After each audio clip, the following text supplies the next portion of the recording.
उत्कर्ष sir आमच्या गाण्यामध्ये आहेत, आम्ही मराठी गाणं करू शकत होतो. असं नाही की खानदेशीच करायला पाहिजे. याचं चॅनल इतकं मोठं आहे की तिथे मराठी गाणंही चालू शकत होतं आणि याच्यासाठी पण एक मोठी संधी होती की विनोद कुमावत मराठी गाण्यात दिसेल. पण आमची जी टीम आहे GP प्रोडक्शन किंवा विनोद कुमावत प्रोडक्शन, तर यांचं फक्त एवढंच एक थॉट आहे की खानदेशी भाषेला पुढे न्यायचं.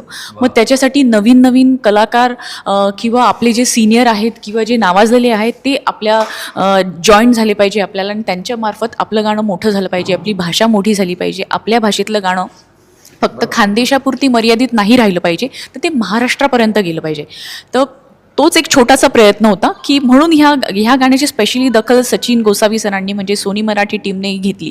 तर त्या गोष्टीचा आम्हाला खूप आनंद वाटला आणि म्हणजे हा निव्वळ योगायोग आहे आणि हे लक आहे आमचं की हे गाणं फक्त आमचं इतकंच होतं की कुठल्या तरी मराठी स्टारला घेऊन हे गाणं आपण खानदेशी भाषेतलं करू, इतकंच फक्त प्लॅन होता. याच्या पुढचा आमचा प्लॅन नव्हता. हे सगळं योगायोग आहे आणि हे सगळं लक आहे आणि ही सगळी प्रेयर आहे सगळ्या खानदेशी प्रेक्षकांची. कारण की आमच्या यूट्यूबला किंवा इंस्टाग्रामला हेच कमेंट्स आहे की आम्हाला खूप प्राऊड आहे की खानदेशी भाषा मोठी होते, आम्हाला खूप प्राऊड आहे की खानदेशी भाषा इतकी पुढे जाते. आणि यांचं तर भरभरून स्वागत होतंय आमच्या खानदेशामध्ये की वेलकम वेलकम, तुम्ही आमच्या खानदेशमध्ये आलात.